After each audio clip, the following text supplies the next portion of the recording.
So 2023 was one of the biggest years of gaming that we've ever seen, if not the single biggest, but honestly 2024 is looking equally as stacked. And when it comes to RPGs, which are definitely one of my favorite types of video games, there are so many massive RPGs on the way this year. So today I wanted to run you guys through 8 of the most exciting RPGs launching in 2024. Now the first one on the list is Banished's Ghost of New Eden, and funnily enough this is actually coming out in less than a week from this video going live on February 13th, and it will be live on all next-gen platforms. Banished's Ghost of New Eden is made by Don't Nod, who most notably made both of the Life is Strange games, and they also made Jusan in late 2023. Now it seems like it has a pretty interesting premise when it comes to the story. It is about the living and the dead, with one character that we can play as being alive while the other is actually a spirit, and you can switch between the two at any time to fight different types of enemies in either the living world or the spirit world, depending on which world you're fighting, and you'll kind of need to play as one of the different characters. And so the overall premise of the game, it definitely sounds very interesting. That's something I haven't really seen before in a video game. Now, in terms of the combat and stuff, the combat looks really, really fun. It looks like there is plenty of different ways to play, and there's a lot of like magic and stuff involved in it. The overall setting looks really good too, and it does seem as though there is heaps of those typical RPG elements in terms of, like I said, different ways to play the game, different weapons and items, even different upgrade paths to choose if you do want to play with more magic or if you want to use more melee weapons and stuff like that. So this game definitely looks very interesting to me. Unfortunately, I probably won't get a chance to play it just because Final Fantasy is coming out a little bit close to when this is launching, but either way, it looks very, very interesting nonetheless. Now, next up, we have probably one of the biggest launches of 2024, and I did just touch on it. This is Final Fantasy VII Rebirth, which is coming out on February 29th, so not too far away, and this is obviously on PlayStation 5 only. As are the rest of the Final Fantasy games, or at least the majority of them, they are developed and published by Square Enix, and Rebirth is actually the sequel to Final Fantasy VII Remake, which came out in 2020. They're all part of a trilogy that are essentially remaking the original Final Fantasy VII game that was on PS1 and sticking close to the original, but also shaking a few things up at the same time. Now, we are apparently getting a demo soon as well. Final Fantasy games do often release demos, and at least for Final Fantasy 16, the progress actually carried over to the full game too. So you guys will get the chance to actually play the first 2 or so hours before launch just to get a taste of it. Though, as of recording this anyway, there are no concrete details on the demo just yet. That is just something that is circulating around the internet just because Final Fantasy generally does do that. I will be covering this game in the lead up to launch as well as after launch, so be sure to stay tuned for more. Now, next on the list, we have got one of the most exciting launches of the year, and this is Dragon's Dogma 2. It's launching on March 22nd on all next-gen platforms, and it is developed and published by Capcom. Now, to me, like I said, this is one of the biggest releases of the year. It looks right up my alley as an RPG, and I can see myself sinking hours upon hours into this game. Now, it takes place in a parallel world to the first game, so you won't necessarily need to have played the first one, which I also haven't, so that is very, very good for me. The first Dragon's Dogma is one of those games that I just unfortunately missed. There was too much other stuff out at the time, but I've heard so much good stuff about it, and this game just looks absolutely phenomenal, so I cannot wait to get my hands on it. Now, we did actually just get a new trailer at the recent PlayStation State of Play. It looks even better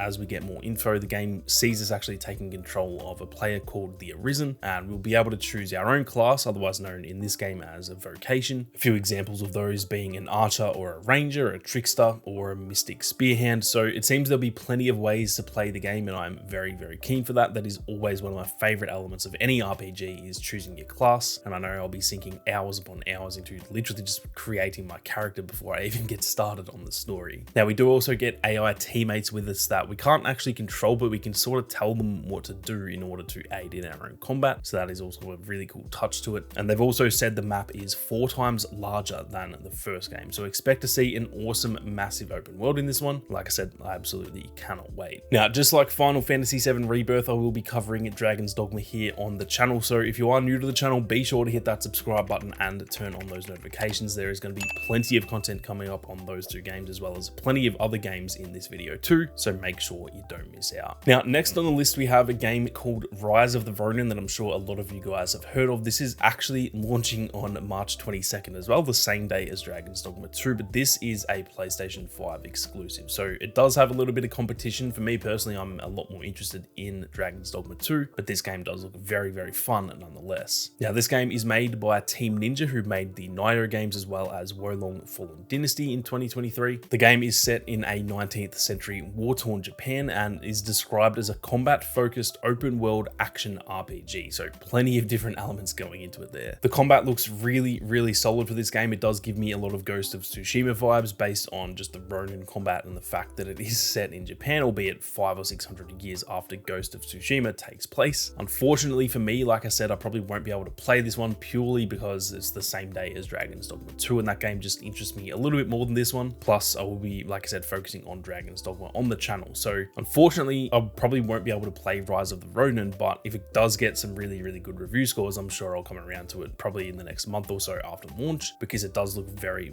promising, and I'm very interested to see how it plays. Now, next on the list, we actually have another PS5 exclusive, or it is actually coming to the PC as well, but obviously console-wise, it is a PS5 exclusive, and this is STY Blade, which is coming out on April 26th. Now, this is made by Shift Up Games, who honestly before this I'd never heard anything from them, so it's going to be very interesting to see whether they can kind of break into that list of top tier development teams. The game looks very solid, so if it does go well, I'm sure they can actually be well known after this game, and it's going to be a very big launch for PS5. It seems like a typical sort of JRPG type of game. It looks like it has some really unique boss design. The combat looks really solid too. It looks like it's right up my alley in terms of what I enjoy when it comes to typical RPG type of combat, and some of the different settings we see in the gameplay look absolutely phenomenal as well. Now, it is a bit of a smaller year for Sony compared to the last few years. There's no like Spider-Man or The Last of Us or God of War level games launching this year, so I do think this could be one of their biggest console exclusives, and I'm very interested to see how it goes. Console wars mean absolutely nothing to me. I just enjoy heaps of games on any platform, but it does still interest me to see how each exclusive goes for each platform, just to kind of keep my finger on the pulse of which platform is performing well when it comes to exclusives. So I will definitely be paying close attention to this one, and like I said with the other games, I will definitely be covering it here on the channel. Now, next on the list, we have Black Myth Wukong. This is coming out on August 20th on all next-gen consoles, and it is developed and published by Game Science. This is inspired by a Chinese fantasy novel from 1592 called Journey to the West. The game looks like an amazing open world experience with very much a Souls-like feeling in terms of the combat and stuff like that. It looks like there are so many different ways to play, from using hand-to-hand weapons to different types of magic, and just the typical like dodge and parry system you would expect in a Souls-like game, which I think a lot of people are very keen on. Now, it is actually made in the Unreal Engine 5, so it looks phenomenal. The character designs and the boss battles and everything look absolutely insane to me. Now, for me, this is the #1 most anticipated game of the year, even over a game like Star Wars Outlaws. If you guys know me, you'll know I'm a huge Star Wars fan, but this is even topping that in terms of my anticipation. And I do think if this lives up to what the trailers look like, it could be something very